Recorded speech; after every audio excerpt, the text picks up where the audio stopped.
हमारा टॉपिक होगा parliamentarian committee और इसके बारे में हम पढ़ेंगे आज। इससे पहले हमने पार्लियामेंट को है वो ख़त्म कर लिया है हमने।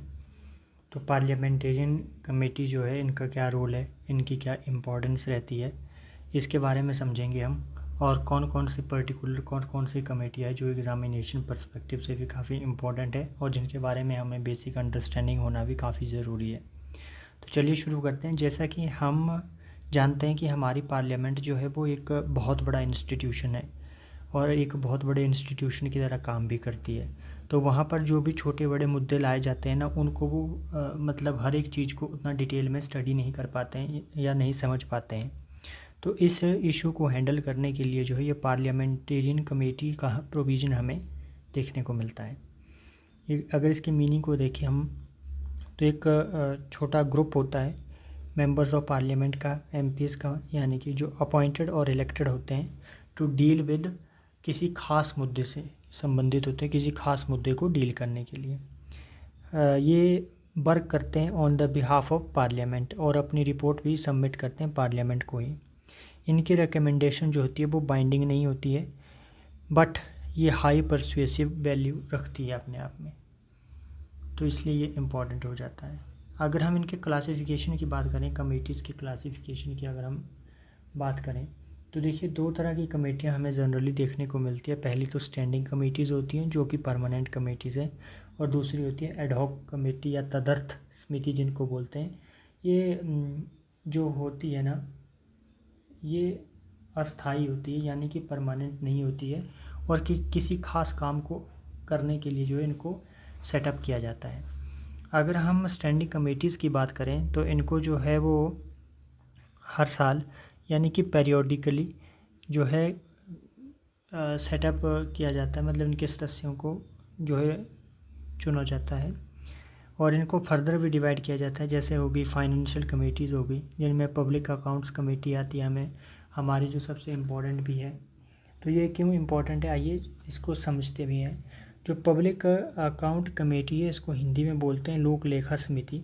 ये सबसे पुरानी समिति है, जिसमें लोकसभा के 15 और राज्यसभा के किसी 7 मेंबर हमें देखने को मिलते हैं, यानी कि टोटल जो है वो 22 मेंबर होते हैं इसमें। और इसमें जो 7 सदस्य जो होते हैं ना राज्यसभा से, वो अपॉइंट होते हैं प्रोपोर्शनल रिप्रेजेंटेशन सिस्टम के द्वारा, और ये सिस्टम जो है वो 1967 से चला आ रहा है। और इसका जो अध्यक्ष होता है या चेयरमैन होता है वो विपक्ष का नेता होता है, यानी कि लीडर ऑफ अपोजिशन जो होता है वो इसको हेड करता है। इसके बाद इसमें कुछ एक चीज़ें और है, जैसे कि इसको फर्स्ट सेटअप किया गया था 1919 में, तो ये इसलिए भी इम्पोर्टेंट हो जाती है, और फंक्शनिंग कर रही है 1921 से। जैसा कि मैंने बताया कि इसके चेयरपर्सन जो होता है वो स्पीकर के द्वारा अपॉइंट किया जाता है। ट्रेडिशनली जो होता है फ्रॉम द अपोजिशन होता है, अपोजिशन का लीडर होता है। इसके फंक्शंस की बात करें तो देखिए ये एग्जामिन्स करता है सबसे पहले तो the accounts showing appropriation of sums granted by parliament. जो भी बजट वगैरह मिलते हैं उनके अप्रोप्रिएशन को देखते हैं, ये कि क्या सही से यूज हुआ है उसका या नहीं हुआ है, इन सब चीज़ों को देखते हैं। ये स्क्रूटिनाइज करते हैं रिपोर्ट्स ऑफ कैग की, जो कंट्रोलर एंड ऑडिटर जनरल होते हैं उनकी रिपोर्ट को भी स्टडी देखते हैं। ये उनकी जो रिपोर्ट सबमिट करते हैं वो ये इंश्योर करते हैं money is spent as per parliament approvals. तो ये सब चीज़ें इनका करते हैं। ये लिमिटेशन की बात करें देखिए तो ये क्वेश्चन नहीं कर सकती किसी भी पॉलिसी को, ये सिर्फ only checks whether expenditure follows parliamentary section और नॉट, बस इतना काम कर सकती है। यानी कि अगर मिस यूज हो भी रहा हो तो ये ऐसा कुछ कर नहीं सकती है। और इनकी जो जैसा कि मैंने शुरू में बताया था, इनकी रिकमेंडेशन जो होती है वो बाइंडिंग नहीं होती है। नेक्स्ट आती है एस्टीमेट कमेटी आती है, या प्राक्कलन समिति भी बोल सकते हैं इसको हम। तो ये जो होता है इसका ओरिजिन हमें देखने को मिलता है 1950 से। ये based on the recommendation of first PAC है, यानी कि ये कमेटी जो है वो इसमें जो है 30 मेंबर होते हैं, और 30 के 30 जो है लोकसभा से होते हैं। ये भी काफ़ी इंपॉर्टेंट पॉइंट है अपने आप में, क्योंकि ये सवाल काफ़ी बार पूछा जाता है कि इनमें से कौन सी कमेटीज़ है जहाँ पर राज्यसभा का कोई भी मेंबर नहीं है होता है। तो ये एस्टीमेट्स कमेटी या प्राक्कलन समिति इसको हिंदी में बोलते हैं, तो ये वह है।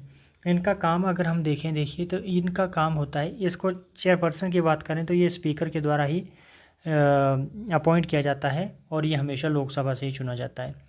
इनके फंक्शन की बात करें तो पहला तो होता है इनका फंक्शन की जो भी एनुअल ग्रांट्स वगैरह दी जाती है उनकी देख रेख करना, और estimates how prepared and suggest improvements, estimates वगैरह का जो भी कैसे बनाया जाए और उसमें कैसे इम्प्रूवमेंट की जा सकती है, इस तरह की चीज़ें ये सब बताते हैं। फिर अगले आते हैं इवेलुएट करते हैं policies and performance of ministries की फ्रॉम फाइनेंशियल व्यू पॉइंट से। अगर हम इसके लिमिटेशन की बात करें तो देखिए क्या करती है कि डज़ नॉट एग्ज़ामिन, क्या नहीं करती है, तो ये does not examine accounts after expenditure, यानी कि वही है कि एक्सपेंडिचर के बाद जो है वो एग्ज़ामिन नहीं कर सकती अकाउंट्स को। Cannot question policy only efficiency, policy को क्वेश्चन नहीं कर सकती, सिर्फ उसकी एफिशिएंसी को बारे में देखती है और उनके बारे में रिकमेंडेशन देती है। अगर हम COPU यानी कि कमेटी ऑन पब्लिक अंडरटेकिंग्स यानी कि सार्वजनिक कमेटी की बात करें तो देखिए इस शुरू में क्या था कि इस समिति में ना कुल 15 मेंबर होते थे। 10 जो आते हैं लोकसभा से और 5 जो होते हैं वो राज्यसभा से होते हैं। पर 1974 में हुआ ऐसा कि इसमें 22 मेंबर कर दिए गए। फिर 22 मेंबर किए गए तो 15 लोकसभा से 7 राज्यसभा से होते हैं, और जो कि हमारी प्रोपोर्शनल रिप्रेजेंटेशन और सिंगल ट्रांसफरेबल वोट सिस्टम के द्वारा चुने जाते हैं। यानी कि प्रत्येक वर्ष समिति के 1/5 मेंबर जो है वो रिटायर्ड होते हैं और उनके स्थान पर नए मेंबर चुने जाते हैं। अगर हम कमेटी ऑन पब्लिक अंडरटेकिंग्स की बात करें तो इसके अध्यक्ष लोकसभा द्वारा ही चुने जाते हैं या मनोनीत किए जाते हैं, और ये सरकारी उपक्रमों का लेखा जोखा करती है, मतलब कि इसके फंक्शन वो होते हैं। फंक्शन इसके भी 3 हैं, जैसे कि examines reports and accounts of public sector undertakings PSU की रिपोर्ट्स वगैरह को ऑडिट करना होता है इनका काम। इवेलुएट्स करते हैं एफिशिएंसी एंड फाइनेंशियल परफॉर्मेंस को। लिमिटेशन की बात करें तो ये क्वेश्चन नहीं कर सकते हैं पॉलिसी डिसीजन और अंडरलाइंग PSUs, तो ये सब चीज़ें इसमें आती है। अगर हम पार्लियामेंटल स्टैंडिंग कमेटीज़ की बात करें तो ये 24 कमेटियाँ हैं कुल, और ये करती है examine demands for grants and ministries department, considers bill policy and reports, और अपनी रिपोर्ट पार्लियामेंट को सबमिट करती है। अगर हम कमेटी टू इंक्वायरी और इन्वेस्टिगेट की बात करें तो इसमें आती है committee on petition, committee of privilege, ethics committee. तो देखिए एथिक्स कमेटी के बारे में तो आपने सुना भी होगा ज़रूर। एथिक्स कमेटी को दरअसल में जो हम जैसे एथिक्स कमेटी हो गई और कमेटी ऑफ प्रिविलेज हो गई, ये कमेटियां जो है चर्चा में रही थी पिछले साल भी। किसी एक महुआ मात्रे करके जो MP थे ना, उनकी वजह से ये चर्चा में आई थी कमेटीज़, तो आपने ज़रूर सुना होगा इनके बारे में। फिर देखिए इनमें क्या आता है, जैसे एडॉक कमेटी है ना, वो टेम्परेरी होती है, ये कंस्टिट्यूट होती है किसी स्पेसिफिक काम को करने के लिए, और फिर उसका काम हो जाने के बाद जो ये डिज़ोल्व हो जाती है। ये जॉइंट पार्लियामेंट्री कमेटी और सेलेक्ट कमेटीज़ ऑन बिल्स, ये उस हिसाब से जो है ये इनकी अपॉइंटमेंट होती है, तो आपको इसका आइडिया होना चाहिए। लोकसभा एथिक्स कमेटी की बात करें तो टोटल 15 मेंबर होते हैं और अपॉइंट किए जाते हैं स्पीकर ऑफ लोकसभा के द्वारा। टेन्योर 1 साल का होता है। अगर हम फंक्शन की बात करें तो एग्जामिन करते हैं complaint related to misconduct of unethical behaviour of MPs and take up only cases referred by speakers, तो ये सब चीज़ें इसमें आती है। इसमें 15 सदस्य होते हैं। कमेटी ऑफ प्रिविलेजेस की बात करें हम, ये कमेटी ऑफ एथिक्स के हैं, तो hold discussions and prepares report, nature of recommendation advisory होते हैं, बाइंडिंग नहीं होते हैं, डिसीजन जो भी चैलेंज किया जा सकता है कोर्ट में। अगर कमेटी ऑन पेटिशन यानी कि याचिका कमेटी की बात करें तो इसमें भी कुल 15 मेंबर होते हैं, सभी को लोकसभा अध्यक्ष मनोनीत करते हैं। ये समिति याचिकाओं में की गई शिकायतों की सूचना लोकसभा को देती है और इस समिति का मुख्य कार्य क्या होता है, याचिकाओं का परीक्षण करना, बस इतना काम होता है इसका। फिर कमेटी और प्रिविलेजेस की बात करें तो देखिए ये कमेटी जो होती है ना, ये संसद सदस्यों को जो भी प्रिविलेज या विशेषाधिकार व उन्मुक्तियों का हनन का मामला विशेषाधिकार समिति को सौंपा जाता है इसको। फिर इसका क्या काम होता है कि इसमें कुल जो होते हैं वो 15 सदस्य होते हैं, और इनका काम होता है जैसे कि मैंने आपको बताया कि एग्जामिन करते हैं cases of breach of parliamentary privilege और recommend allocation of time for government business. अगर हम रूल्स कमेटी की बात करें तो ये कंसिडर करते हैं matters of procedure and conduct of business in the house. General purpose committee advises the parliament speaker on non partisan issues. तो ये सब चीज़ें इसमें आती है। तो आई होप आपने जो है वो इनको समझ लिया होगा। ये पीडीएफ मैं आपको टेलीग्राम पर भी प्रोवाइड करवा दूंगा।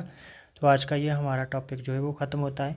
कुछ खास बड़ा टॉपिक तो नहीं है, पर ख़ास करके दो कमेटीज़ जो जैसे लोक लेखा समिति है और प्राक्कलन समिति और सार्वजनिक उपक्रम कमेटी, ये काफ़ी चर्चा में रहती है। तो इनसे सवाल काफ़ी बार पूछे जाते हैं एमसीक्यू टाइप में, तो इनका थोड़ा सा आपको अंडरस्टैंडिंग होना ज़रूरी है। तो थैंक यू, मिलते हैं नेक्स्ट लेक्चर में।